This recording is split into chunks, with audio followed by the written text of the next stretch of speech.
Namaskaram, Sadhguru. I'm a huge fan of you. Not able to see you, huh? If you're a fan, why are you there? You must be in the ceiling.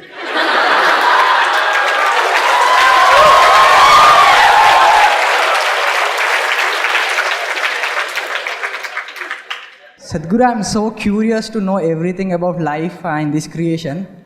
So I have so many questions to ask. But you know everything, Sadhguru. So I want to know every information you know. So how can I gain that information, everything you know?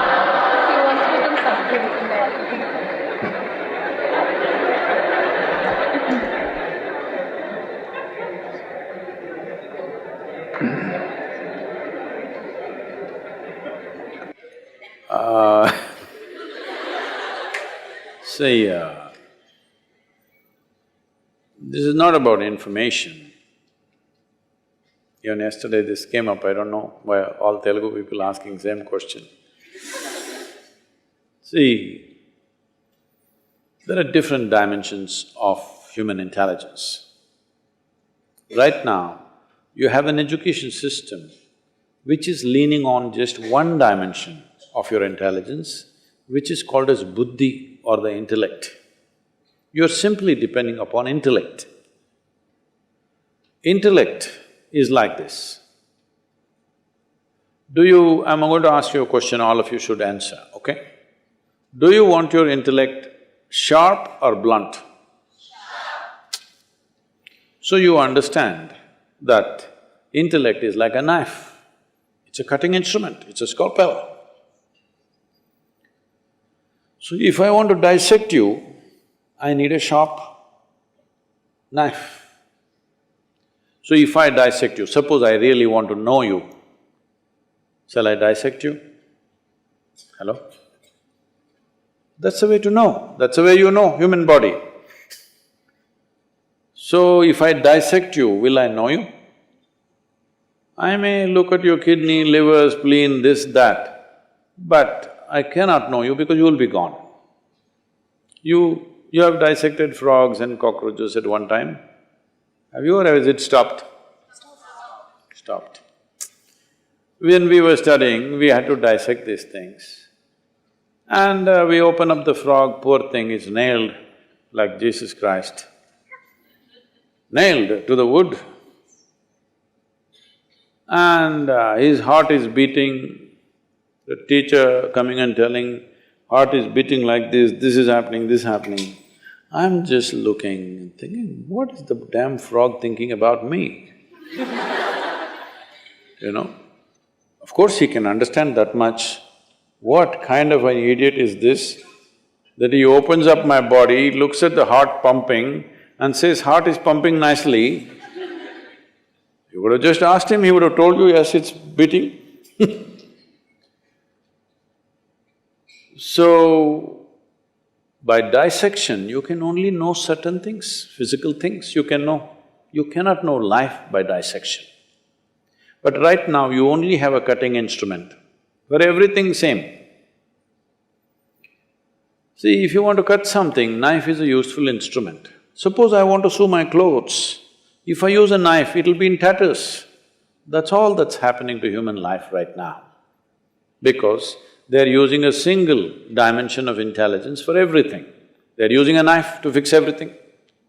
I must tell you, there was a time when I crisscrossed India on my motorcycle. So I'm somewhere between Madhya Pradesh and UP, early morning, whole night I'm like this, day and night I will ride without sleep. Up to 3 days, no sleep, I will be just riding simply, no destination. Simply I enjoyed seeing India. Simply I rode, not to any particular destination. So full night I have been riding. Early morning around 6:30, I come to a place where there's one little tea shop. I stop there and those days and even now, if you're riding a chain-driven motorcycle, every few thousand kilometers you have to tighten the chain, otherwise it'll become slack. So my chain has become little slack. I have all the tools and everything to fix these things. But early morning, it's easy job to do, but your hands will become greasy, then you'll have to wash a lot to get the grease out.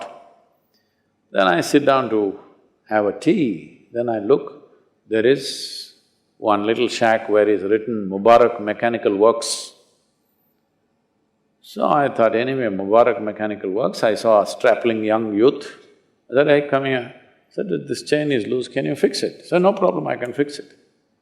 Then he went inside his shack and came back with a chisel and a hammer. And I looked at it and said, what? You going to fix my chain with chisel and hammer? He said, yeah, I can do it, I can do it. I said, just wait. I walked down to his garage, Mubarak Mechanical Works, I walked inside. All he's got is a chisel and hammer. And he will repair anything in your motorcycle. But after he does it, that's it. After that, nobody can open or close anything. With the chisel and hammer, he opens the bolt, nut, everything and does work, but after that it's finished. I said, no, you're not going to touch my motorcycle, I will do it. Why I'm telling you this is, right now most human beings have become Mubarak Mechanical Works. They only have a knife. With a knife, they're trying to fix everything. It doesn't matter, see, just look at this and see. Is it the educated people or the uneducated people who are ruining this planet right now? Arre, education should have brought more sense, isn't it? No, they're trying to fix everything with a knife.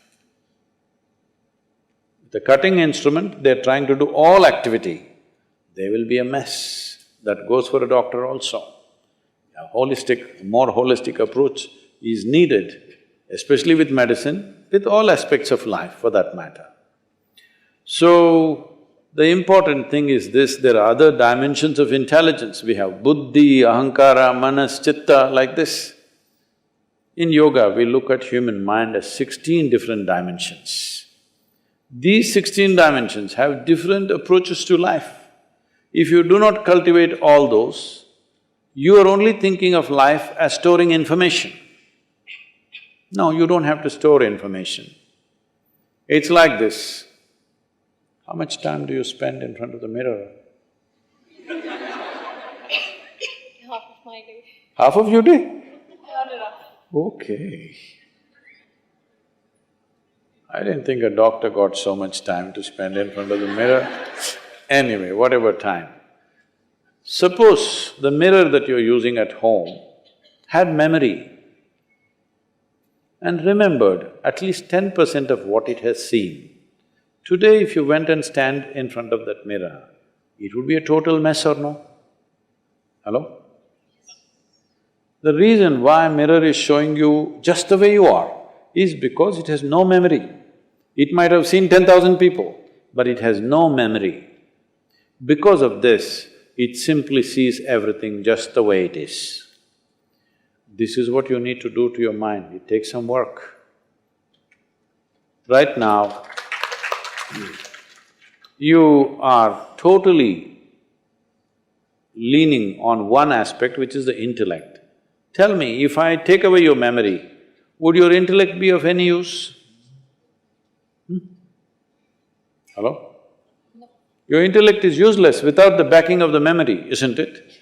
So that is what the problem is. Like I said earlier, your memory is your knowledge and it's your limitation because it sets a boundary. What I know, what I do not know is a boundary, isn't it, between me and something else.